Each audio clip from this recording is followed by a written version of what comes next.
د بېنظیرو د روپو نوی قسمت تاسو ته په کومه طریقه باندې میلاویږي ځکه چې په هغې کې کومه بدلي راغلې ده او تاسو ته یې ویلي دي چې تاسو ته به دې ځل هغه په اکاونټ کې میلاویږي. نو د دې نه مخکې ځینې کسانو ته مشکلې چې دي دا راتلې هغو به بار بار تپوس کوو چې د دې دپاره موږ څه چل وکړو او د دې دپاره څه چل وکړو. په دې ویډیو کې مکمل معلومات در کوم. دا معلومات ستاسو دپاره دي که نوي کسان دي او که زاړه کسان دي ځکه سبا ورځې به تاسو د یو او بل نه تپوس کوئ چې موږ ته دغه مشکله راغلې ده او بیا به تاسو په دې نه پوهېږئ. نو چې د اوس نه پې تاسو پوه یې نو که سبا ورځ تاسو ته مشکله راشي نو تاسو خپله مشکله چې دا حل کولی شئ. نو دا ویډیو معلوماتي او د غریبانو دپاره تاسو ویډیو راوړئ دا مخکې شیر کړئ چې نورو کسان ته هم ورورسي. نو د بېنظیرې د روپو کم نوی قسط چې دی هغه تاسو ته په ډیجیټل ویلټ کې چې دی په دې کې به تاسو ته میلاویږي. کم ډیجیټل ویلټ اکاونټ چې دی د سیم په ترو چې کم اکاونټ کولاویږي په هغې باندې به تاسو ته دا روپۍ میلاویږي. ستاسو سیم ته چې دی هغې ته به میسیج هم راځي 2 میسیجونه به ورته راځي 81 نه ورته هم راځي او د بینک د طرفه چې دی دا به هم راځي ځکه چې ستاسو اکاونټ به جوړ شوی چې په کم بینک کې جوړ شوی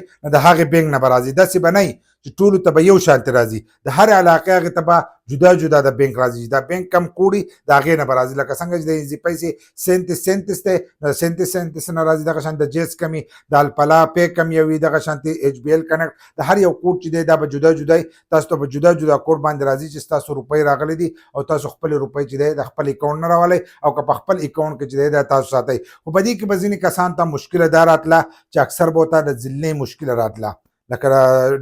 ډسټرکټ لاک د وجې نه چې دی د هغو مشکله دا وه چې د هغو روپۍ به په یوه ضلع کې وي او دی به په بله ضلع کې نو نه به میلاوېدلې. دغه شان دی په یوه صوبه کې او لکه په صوبه کې به په یوه کړو او رجسټریشن به یې په بله کې کړو نو دلته به روپۍ چې دي دا به نه میلاوېدلې. نو اوس چې حکومت دا کم ډیجیټل ویلټ کولاو کړی دی او په دې باندې هغو عمل کوي دا ورته اوس هم داسې نه چې هغه پکې بیا بدلې راولي. اکثر هغه په ځینو خبرو کې چې دی بدلې راولي او عوامو ته اساني چې دی دا نه جوړوي. نو که اساني جوړوي نو اساني دا ده چې ډیجیټل ویلټ چې دی دا به په ټول پاکستان کې چې دی په دې کې به کار کوي. په دې کې به دغه نه چې په دې باندې لاک لګېدلی ضلع لاک پې لګېدلی یا پې د صوبې لاک چې دی دا لګېدلی دا لاک به نه ستاسو سره چې کم دغه او تاسو په کم ځای کې نو تاسو خپل روپۍ راستئ چې ځکه دا ستاسو اکاونټ دی تاسو هر ځای ته لیږلی هم شئ. دا چې ستاسو اکاونټ ته راشي د دې نه تاسو بیل هم جمع کولی شئ څنګه چې ما تاسو ته اول ویلي دي. دغه شانتې که تاسو چا ته لیږئ د چا باندې روپۍ هغه ته هم لیږلی شئ په هره طریقه باندې کولی شئ. بل لا چې ستاسو نه به کمې روپۍ کټ کېدې هغه روپۍ چې دی هغه به ستاسو نه هم نه کټ کېږي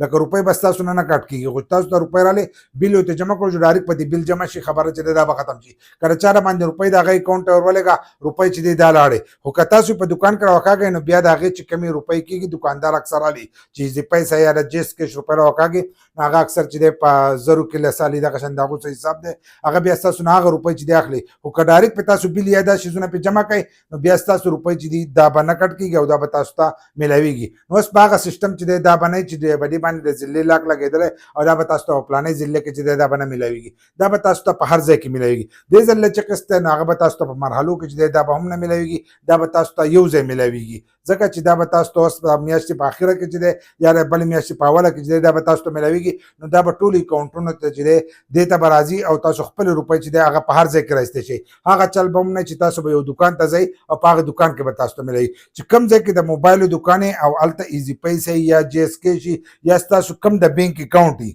دا بل اول ګورئ ځکه د ځینې کسانو سره جیس کیش نه ایزي پیسې نو چې ایزي پیسه ستاسو اکاونټ نو ایزي پیسه ته به راځي که جیس کیش د جیس کیش په ترو به تاسو ته میلاویږي که الفلا پې د الفلا پې هغه به تاسو ته میلاویږي. دغه شانتې که ایچ بي ایل کنیکټ ایچ بي ایل کنیکټ هغه ماشین د چا سره تاسو ته په هغې باندې میلاویږي. نو په دې طریقه باندې به تاسو ته راتلونکی قسط چې دی دا به تاسو ته میلاویږي